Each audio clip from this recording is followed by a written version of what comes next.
कल मिफ्ता इस्माइल साहब ने एक बड़ा कंफ्यूज किस्म का बजट पेश किया। शुरू में ही कहते हैं कि ये हमारे लिए एक इतनी बुरी इकॉनमी छोड़ के गए हैं जिसको हम ठीक करने की कोशिश करेंगे, और एक दिन पहले उन्होंने पाकिस्तान का इकनॉमिक सर्वे जो है वो पेश किया था 2021-2022 के नंबर से। उसके बीच में उन्होंने खुद ये एडमिट किया था, उन्होंने साइन किया था, परफॉर्मेंस तो हमारी थी, लेकिन पेश इन्होंने किया था कि पिछले 30 सालों में जो जीडीपी ग्रोथ हमारी 5.74 जो 21 में और 6% 22 में है, ये वन ऑफ दी हाईएस्ट, बल्कि हाईएस्ट थी सिवाय एक साल जो इनका 18 में जो 6.1 आई थी 18 में, और उससे पहले जो थी तीसरे साल 4.5, चौथे साल 4.6, और हमने पूरे 30 साल में सबसे ज़्यादा ग्रोथ दिखाई। और ये नहीं कि सिर्फ जीडीपी ग्रोथ हुई, लेकिन हमने जो है एग्रीकल्चर की 4.4% ग्रोथ है, वो 30 सालों में सबसे ज़्यादा है। उसमें अगर आप देखें कि इंडस्ट्री की ओवरऑल ग्रोथ 7.2% सबसे ज़्यादा है, और एलएसएम की जो 10.4 है वो भी सबसे ज़्यादा कुछ है 30 साल में, और जो सर्विसेज है 6.2 वो भी, उसका भी रिकॉर्ड है 30 सालों में। तो जब हर चीज़ जो है वो रिकॉर्ड मतलब उस लेवल पे गई है, तो ये कहना कि भाई हमने बहुत ये हमें कमज़ोर इकॉनमी मिली और बहुत चैलेंजेस है वगैरह, तो मेरे ख्याल में ये मैं उनको कहूँगा, यार किसको बेवकूफ़ बना रहे हो भाई? अपना ही किताब जो आपने एक दिन पहले हमें पेश की थी वही पढ़ लो। ये एक बड़ा सीरियस बिजनेस है फाइनेंस और ये बजटिंग, तो कम से कम इस पे तो सीरियस हो जाओ यार। तो उसके बाद अगर देखें कि फिर और इनके नंबर्स, और वो देते हैं गाय बगाए नंबर्स दे देते हैं, और ये सोचते नहीं है कि यार वही छप चुके हैं नंबर्स। अब ये डेट टू जीडीपी पे कहते हैं कि जनाब वाला जब से शुरू पाकिस्तान बना था तब से लेके जब तक इनकी हुकूमत आई, उसके बाद इन्होंने 80% जो है वो डेट जो है वो बढ़ाया है। अरे भाई 80% तो नहीं बढ़ा उन सालों में, वो ठीक है, उसमें 76% जरूर बढ़ा है, लेकिन इकॉनमी भी हमारी उतनी बढ़ी है। और आपने जब लिया था 14 ट्रिलियन का, जब पीपल्स पार्टी गई थी, और आपने उसको 25 ट्रिलियन किया था, वो कितना था? वो 80% था, वो 80% था। वो आपको याद नहीं आ रहा, वो आप लोगों को बेवकूफ़ बनाने के लिए करते हैं। फिर इन्होंने कहा जब आए कि जनाब ये वाला इनका वो फिस्कल डेफिसिट है वो तो 6.4 होगा, वो तो मुजम्मिल साहब बाद में बताएंगे आपको ये चीज़ें, लेकिन वो 6.4 ट्रिलियन जो है वो नीचे आ गया, वो फिर 5.6 पे आ गया। 5.6 से कल उन्होंने 5.1 ट्रिलियन कह दिया कि जी असल में 5.1 ट्रिलियन है, वो असल में 5.1 ट्रिलियन ग्रोस है। कंसोलिडेटेड तो वो भी 4.55 है, और उसमें इन्होंने 350 बिलियन के ये मैंने जो 466 बिलियन रख के आया था वो उन्होंने उस साइड से तो इस्तेमाल नहीं किए, इसमें उन्होंने लगा दिए। और वरना कितना बजट का खसारा? 4.2 ट्रिलियन रुपीज, जो मैंने इनको कहा था कि इतना ही होगा, विच इज 6.3% ऑफ जीडीपी। तो इनको ये समझ आनी चाहिए कि नंबर्स झूठ नहीं बोलते। अगर आप जितना मर्जी स्पिन डॉक्टरी करें, ये नंबर्स आपके सामने आएंगे और आपका मुंह चढ़ाएंगे। तो मैं इनसे, मुझे रिक्वेस्ट होगी इनसे कि भाई अपना तुम ये आइंदा से ये नंबर तो सीधा बोल दिया करो। अब जनाब अगर चलते हैं हम इनका बजट, लेकिन उससे पहले मैं ये ज़रूर कहूँगा कि ये जो मैंने आपको नंबर्स दिए, उसके बाद हमारी रिकॉर्ड हमने जॉब क्रिएट की, 5.5 मिलियन जॉब्स की, इन सबसे ज़्यादा की। हमारी 1.84 मिलियन जॉब्स पर ईयर थी, इनकी थी 1.1 मिलियन, और पीपल पार्टी की 1.4 पर ईयर। हमारी जो अगर आप देखें remittances record, exports record growth है उसमें, और ये सारा कुछ जो है हमने जब किया, और वो सारा इन्होंने अपने सर्वे में दे दिया। अब बजट पे आ जाए। बजट के मैं कहूँगा कि जो इसके एलिमेंट्स हैं वो मैं आपको डिस्क्राइब करूँगा कि ये फ्रेमवर्क, और वो फ्रेमवर्क जो है उसमें आएगा जनाब आपका जीडीपी ग्रोथ आएगा। उसके बाद उस फ्रेमवर्क के बीच में हम लेके आएंगे इसके रेवेन्यूज़ और एक्सपेंस लेके आएंगे, और इसके बीच में फिर हम ये करेंगे इनका फिस्कल डेफिसिट क्या होगा। इन्होंने जो ग्रोथ के नंबर्स दिए हैं उसको दिया है 5%, हमारा 6% हुआ है, ये 5% पे है। आज 5% पे जब इन्होंने ग्रोथ की बात की है तो इन्होंने कहा है कि हमारी एग्रीकल्चर ग्रोथ होगी 3.9%, और 3.9% जो हमारी थी 4.4, और अब 3.9% की बात कर रहे हैं। और वो उस वक्त बात कर रहे हैं जब पानी का फुकदान इन्होंने क्रिएट किया हुआ है, जहाँ इन्होंने फर्टिलाइज़र की जो है वो आप कीमतें आसमान पे हैं। अगर आप देखेंगे डीजल जिस पे उन लोगों के किसानों के ट्यूबवेल चलते हैं, उसकी जो कीमतें आपको मालूम है कितनी बढ़ा चुके हैं और कितनी और बढ़ाएंगे। इसके साथ ये अगर ये एग्रीकल्चर की इनका ख्याल है कि ग्रोथ 3.9 होगी तो ये बिल्कुल नहीं होगी। उसके बाद ये कह रहे हैं कि हमारी जो मैन्युफैक्चरिंग है, जो मैं कह रहा हूँ कि हमारी जो 7.2 थी वो पूरे 30 सालों में सबसे ज़्यादा थी, और ये कह रहे हैं हम 7.1 करेंगे। और 7.1 अगर करेंगे तो कब करेंगे, जबकि इन्फ्लेशन जो है अभी 24% हो चुकी है।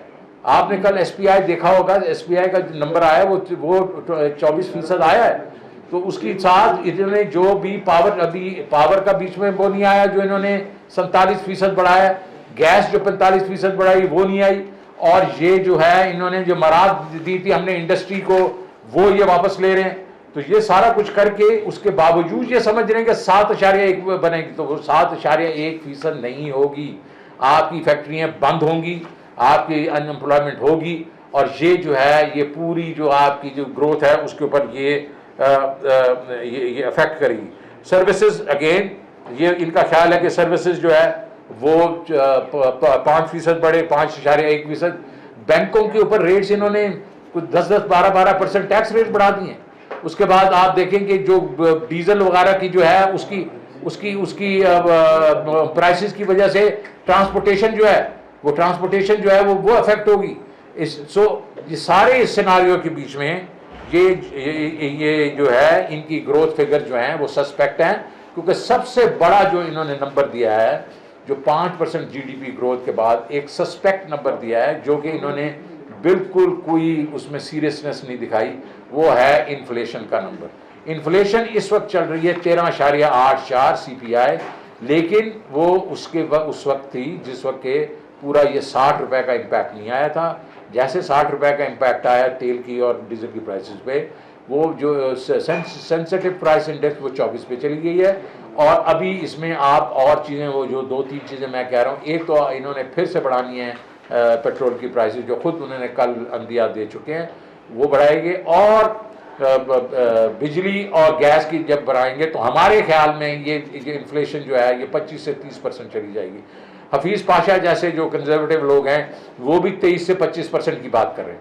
जब आपकी इन्फ्लेशन जो है 25 से 30% जाएगी, और आपकी जो फैक्ट्रियाँ मैंने जैसे पहले कहा वो जब इसके साथ डिस्काउंट रेट जो है, जब इन्फ्लेशन ऊपर जाती है तो डिस्काउंट रेट भी ऊपर जाता है, बैंक भी अपने जो है रेट्स ऊपर बढ़ा देते हैं। वो जब ऊपर बढ़ाएंगे तो ये बिजनेसेस कैसे प्रॉस्पर करेंगी, कैसे ग्रो करेंगी, जो ये दिखा रहे हैं। तो सबसे बड़ा जो इन्होंने धमाका किया है, और उसके बाद कल जब उनसे इंटरव्यू में बात की तो उन्होंने कहा हाँ चले 11.5 नहीं होगा तो 12.5 होगा, 13.5, 14.5 हो जाए। अरे भाई इस तरह नहीं होता, ये सीधी बात है।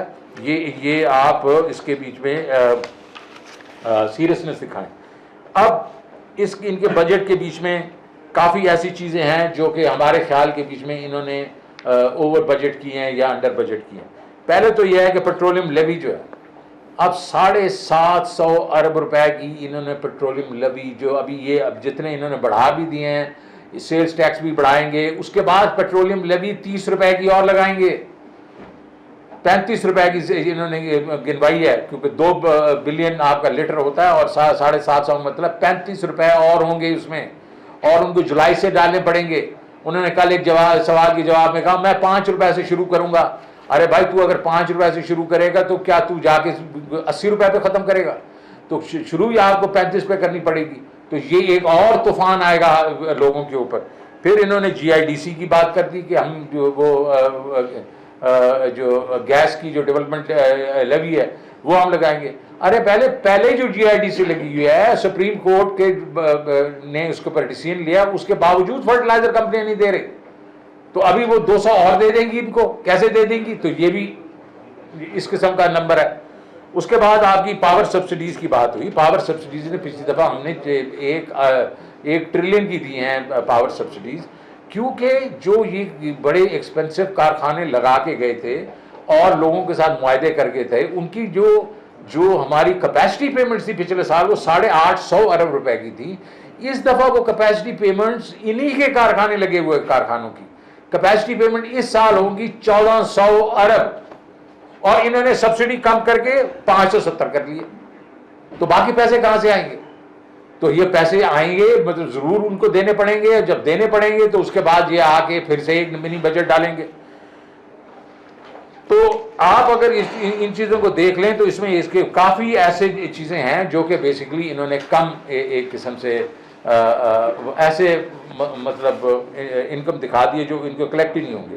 हमारे ख्याल में इन्होंने जो बेसिकली रेवेन्यू का जो टारगेट है, हमने 6.1 कहा था, इन्होंने उसको 6 कर दिया है, और फिर आगे जाके इन्होंने उसको सिर्फ 7 किया। हमने एक साल में 1400 अरब रुपया जो है ऐड किया था। ये पूरे एक साल में एक ट्रिलियन कर रहे हैं, जबकि इन्फ्लेशन भी ज़्यादा है, जब ये अपने आप को ग्रोथ भी 5% दिखा रहे हैं। हमारा एस्टिमेट है कि ये हमने आपको नंबर्स भी दिए हैं, हम 7.9 ट्रिलियन तो मिनिमम होना चाहिए था।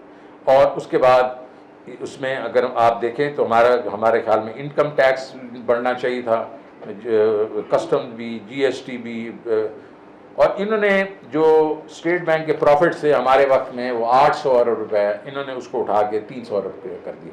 तो ये चीज़ें जो हैं ये भी इनको डेफिनेटली हर्ट करेंगी।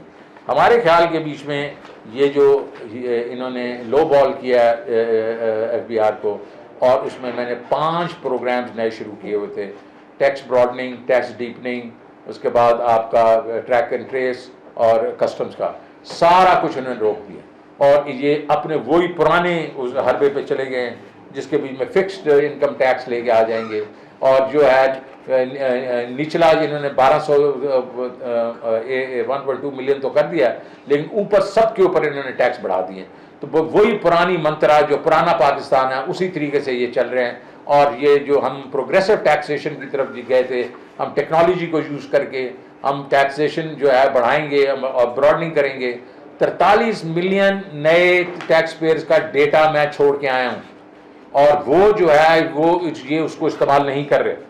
अभी ये डिस्टॉर्शन भी जो है वो हमने मूव की थी, जिसके बीच में ये जो एक्सपोर्ट प्रोसेसिंग जोन वाले होते हैं, ये माल थोड़ा मतलब दिखाते थोड़ा है, ज़्यादा मंगवाते हैं और उसके बाद लोकल मार्केट में बेच देते हैं। हमने फिर उसको कहा कि जिस वो आप मंगवाएंगे उस पर सेल्स टैक्स लगाएंगे, आपको हम रिफंड दे देंगे। ये सारा कुछ इन्होंने रिवर्स कर दिया। मुझे नहीं समझ आती कि ये IMF इसको कैसे अप्रूव करेगा। उसके बाद आप जो चीज़ें पहले IMF हमारे वक्त में मना करता था, इन्होंने वो कर दी हैं। अब मेरे ख्याल में इनको IMF से प्रॉब्लम होगा। तो बहुत ही एक नॉन सीरियस किस्म का बजट था, जिसकी अनरियलिस्टिक किस्म की इनकी असम्पशंस थी।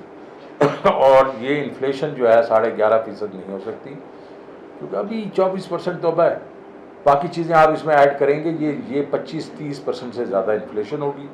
उसकी वजह से ये है कि आम आदमी जो है वो पिस जाएगा, बिकॉज उसकी जो रोज़मर्रा की चीज़ें हैं वो जो है ये ना सिर्फ पेट्रोल, डीजल और बिजली वगैरह, उससे आगे जो चीज़ें चलती हैं, कपड़ा जो बनता है, जो उसके बाद ये आपकी ये जो खाने पीने की चीज़ें हैं, उसकी ट्रांसपोर्टेशन कॉस्ट जब बढ़ेगी तो वो बढ़ जाएंगी।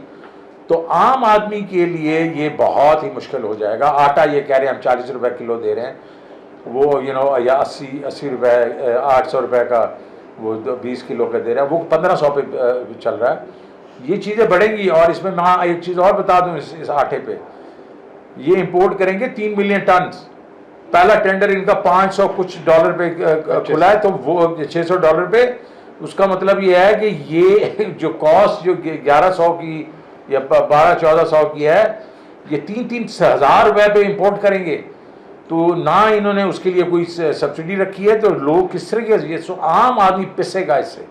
हमारे ख्याल में 2 करोड़ लोग जो हैं वो पॉवर्टी लाइन से नीचे जाने का खतरा है उनका।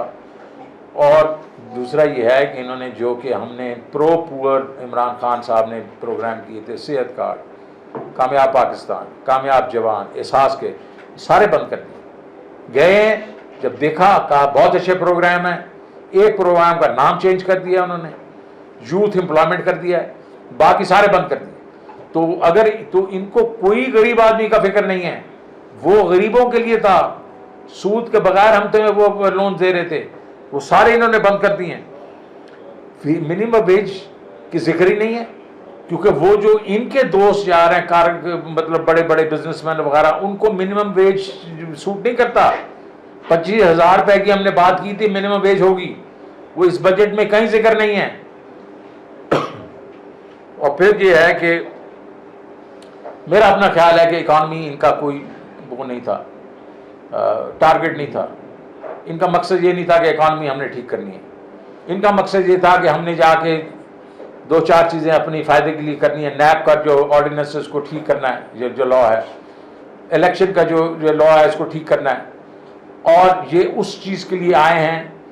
2-4 महीने, मेरा नहीं ख्याल कि ये सीरियस हैं, ये अभी इसलिए ये करने की कोशिश कर रहे हैं कि किसी तरीके से IMF जो है हमें एक आधी किस्त दे दे, उससे और चीज़ें भी आ जाएंगी।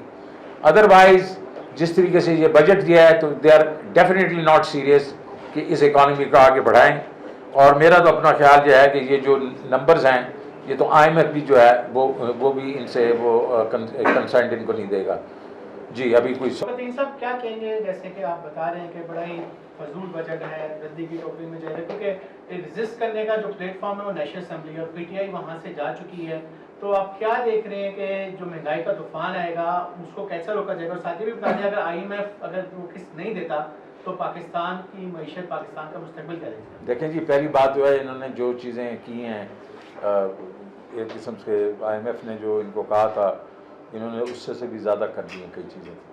तो मेरे नज़दीक जो है IMF को चाहिए कि ये बाकी थोड़ी चीज़ें जो इधर उधर देखें, ये तो उनको चाहिए कि वो अपना टेक्निकल एग्रीमेंट करें, बिकॉज इन्होंने हर किस्म की चीज़ तो बढ़ा दी है, आम आदमी को तो पीस दिया इन्होंने, लेकिन वो तो होना चाहिए। दूसरा, आपने कहा कि ये नेशनल असेंबली की बात है। देखें जी, हम तो ये कह रहे हैं कि ये जो अवाम पे बोझ पड़ा है, इसका इनकी जो असेंबली वालों के साथ कोई ताल्लुक नहीं है। उनका वो तो कंसर्न ही नहीं है। किस तरह आराम से उन्होंने बैठ के ये सुन लिया बजट, किसी ने कोई बात नहीं की कि यार ये तो तूफान आ जाएगा। तो ये तो असेंबली को तो पैकअप होना चाहिए, ये जो है इसको बिल्कुल नया इलेक्शन की तरफ हमें जाना चाहिए। ये जितना हमारा इकोनॉमिक जो मसला इस वक्त जो गंभीर है, इसको नई हुकूमत जिसके पास फ्रेश मैंडेट नहीं होगा अवाम का, वो इसको रिजॉल्व नहीं कर सकते। तो मेरे नज़दीक इमीडिएटली इनको जनाब वो कॉल करना चाहिए इलेक्शन, और इंटरिम गवर्नमेंट लानी चाहिए, और उसके बाद हम आगे चलें। अब दोनों हजरात बहुत तजर्बाकार और साबिक वज़रा भी रहे खजाना के। कल जो बजट पेश किया गया, अपोजिशन की तरफ से कोई शोर शराबा, कोई कापी नहीं पटी, आराम से बजट पेश कर दिएगा। एहसास तो हुआ होगा आपको भी कि हम वहाँ होते तो हम भी एतराज उठा। हमें एहसास, देखें जी, हम एहसास जो है ना, सीधी बात है कि इसका जो बड़ा जो वो है आइडिया क्या था प्राइम मिनिस्टर का। प्राइम मिनिस्टर का बड़ा आइडिया था कि यार देखो, इस वक्त जो जिस तरीके से हमें निकाला गया है, जिस तरीके से मतलब लोटा क्रेसी करके हमें निकालने की कोशिश की गई है, और ये जो बाहर की जो कंस्पिरेसी है जो भी है, तो उसके बाद हमें सीधा सीधा एक चीज़ चाहिए, फ्रेश इलेक्शंस। अगर हम उधर जाके बैठते हैं तो लेजिटिमेसी देंगे हम इस अवाम को, इस ऐवान को, तो वो हम नहीं करना चाहते। तो ये अगर चीज़ है कि हमें वो आराम से बजट हुआ, हम शोर मचाते हैं, वो बहुत माइनर चीज़ें हैं। जो बड़ा चीज़ है, जो हमारा मकसद है, वो ये है कि अवाम जो है वो ताकत का सरचश्मा है, उधर हम वापस जाएं, हमें मैंडेट मिले, किसी और को मैंडेट मिले, और हम मुल्क को आगे लेके जाएं। 30% सस्ती मिलेगी, लेकिन रशियन सफीर ने जो जनरल है उसने कहा है कि कोई ऐसा एग्रीमेंट नहीं हुआ, सिर्फ बात हुई थी कि एग्रीमेंट वगैरह कोई नहीं हुआ। तो आप इस में क्या कहें? अरे रशियन के उसने जो कहा है वो तो, और भी हमारी बात उसने कहा है कि हम तैयार हैं, और उसने कहा कि इसके बाद हमारा एग्रीमेंट नहीं हुआ तो आके अभी एग्रीमेंट कर लें। तो जब उसने कहा तैयार हैं, तो हम तो ने यही कहा कि हमने उनको ख़त लिख दिया था, उन्होंने हमें कहा कि आप हमें ख़त लिखें, हम आपके साथ बैठ के एग्रीमेंट कर लेंगे। ओवरऑल एग्रीमेंट जो था वो सदर पुतिन और प्राइम मिनिस्टर इमरान खान के साथ दरमियान में हो गया था, बिकॉज प्राइम मिनिस्टर ने उनको कहा कि ये आपने अटैक कर दिया यूक्रेन पे, इस पर हमारी तो मुश्किलें बढ़ जाएंगी। उसने कहा आप फिक्र ना करें, हम आपको डिस्काउंटेड ऑयल भी देंगे, वीट भी देंगे। तो इसका मतलब है कि ये तो कहते थे कि जी उन्होंने एक्नॉलेज ही नहीं किया। अब तो उन्हें सफीर ने कह दिया ना कि आप अगर हमें लिखेंगे और हमारे साथ बैठेंगे तो हम कर देंगे।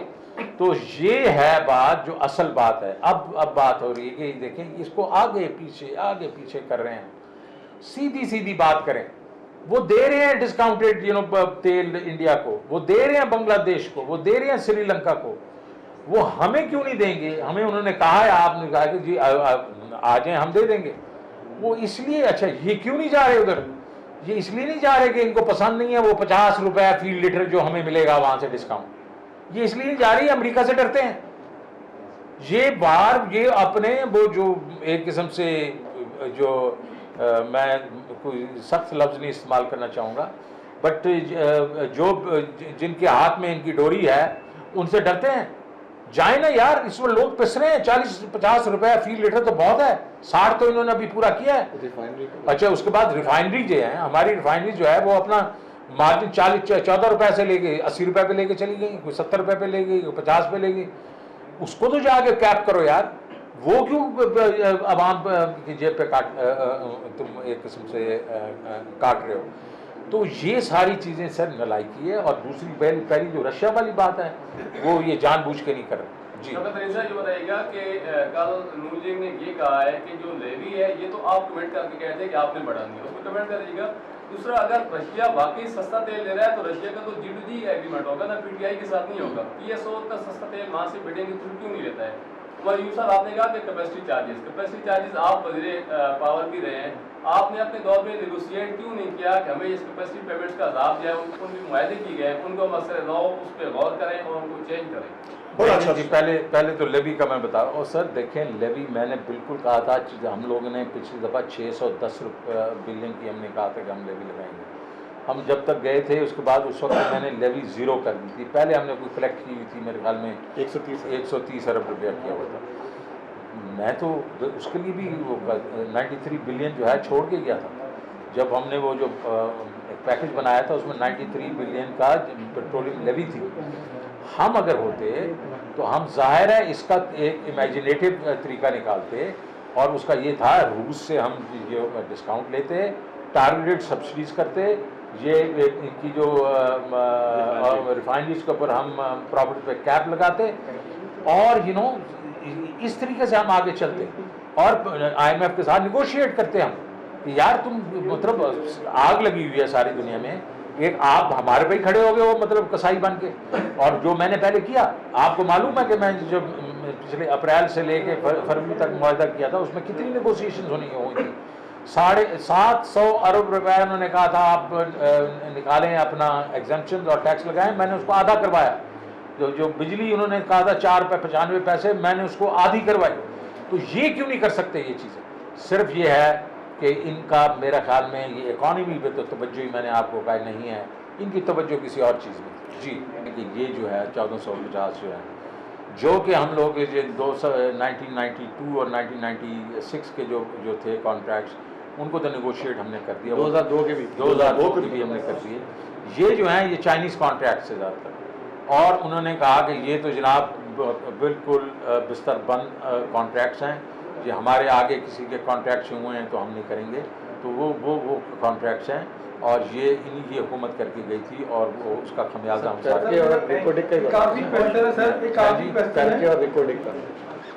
इसमें कारके और रिकोडिक के बारे में भी मैं बता सकता हूँ कि कारके के ऊपर जो हमारा $1 बिलियन का जो हमारा था वो प्राइम मिनिस्टर ने जाके अर्दवान से बैठ के प्रेसिडेंट अर्दवान से बुलाया, और मैंने वो जो रिकोडिक है जिसमें हमें पूरा का पूरा $10 बिलियन का फ़ाइन हमें पे करना था 31 मार्च से पहले, वो हमने रीनेगोशिएट किया, उसको एक किस्म के अपॉर्चुनिटी में ले गए। अब वही रिकोडिक जो है उसमें 10 बिलियन इन्वेस्ट होगा। So it's a turn around of $20 billion जी। अच्छा, एक आखिरी क्वेश्चन है सर, वो ये है कि पेट्रोल की कीमतें आलमी सतह पर बढ़ रही हैं, मौजूदा हुकूमत के पास ऑप्शन इसके अलावा क्या था? पेट्रोल की कीमतें बढ़ाने के अलावा, रशिया के अलावा की बात कर रहा हूँ, कोई ऑप्शन था?